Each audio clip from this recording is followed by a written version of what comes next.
Gun Talk, brought to you by Sturm Ruger & Company and by Glock.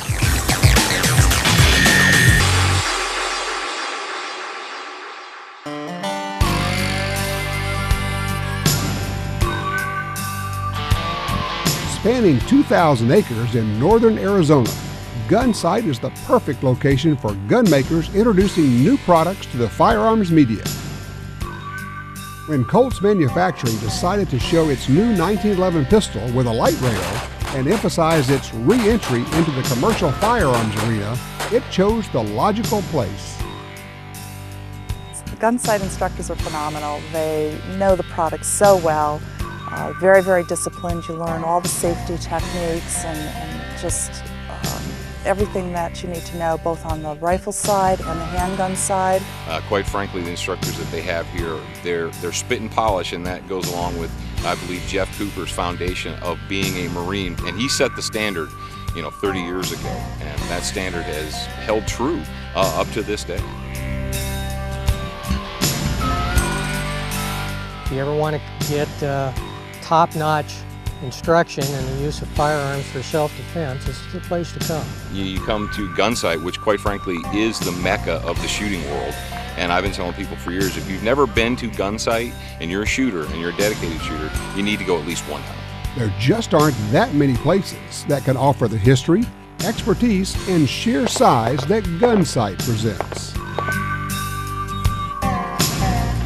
One of the unique things that we do is that we offer manufacturers and industry folks an opportunity to bring product introductions out here to Gunsite, and they can bring all the media people, print and electronic media people, bloggers, all out here to Gunsite, which everybody has a common interest in.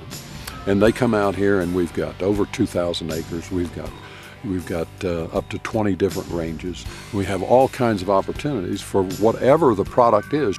Gunsite is a great training facility for us to showcase all of our optics, and coming out here with Colt has been a privilege. While the location certainly is one attraction, the reason for the gathering is new stuff.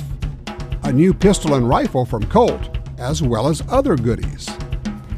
We're introducing our Colt railgun and our 1911 Model O platform, as well as our match target rifle, which is part of our commercial rifle line. A new 1911 railgun and a Target AR-15, both from the company most closely associated with these two firearms icons, but which had diverted its attention away from the civilian firearms market.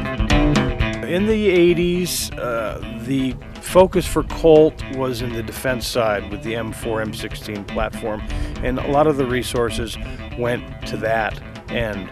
And now that things have slowed down in the military side of it, we're starting to pay more and more attention to the commercial marketplace, and you'd be foolish not to work on the 1911 platform. It's been in service for 100 years now.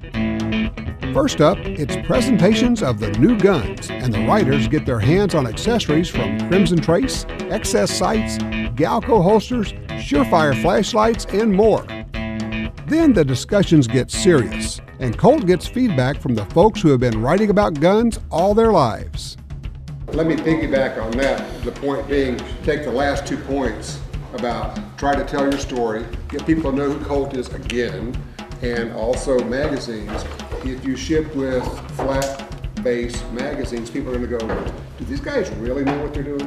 Especially for a tactical gun. I mean, for a GI 1911. But if I bought a gun that has, all those features and stuff on it, and I pull it out and there's a flat base mag, and I'm like, hey, cool, I get to take a chunk of skin off my hand when I reload. Well, essentially now there's a new standard for 1911. In our heads, if we say 1911, we have a certain set of standards, and you've done really a good job of hitting most of them. So the guns, the full-size guns designed for personal defense, lose the one-piece guide gloves. The only value they have for a pistol is to make an easily disassembled pistol harder to take apart. You can tell only so much about a gun by looking at it or holding it in your hands. To understand it, you have to shoot it, and that means range time.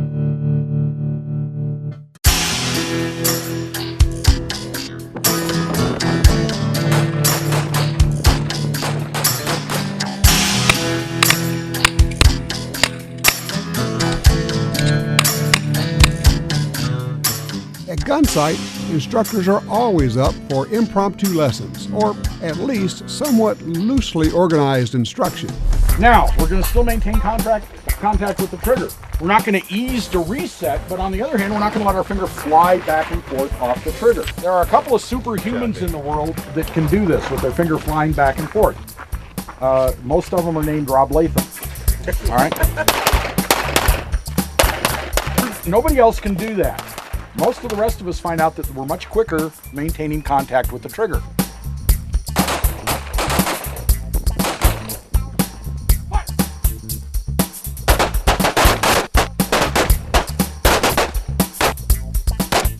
During a break at the range, Miles Waterman breaks out surprises from Trijicon. This year, Trijicon is going to be introducing our RMR sight applicable to pistols, and that we'll be able to offer them to the consumer to where there'll be no modification to your weapon whatsoever. It'll be on a mount that slides right into the dovetail. We're going to be offering them for all of the major handguns, including the 1911.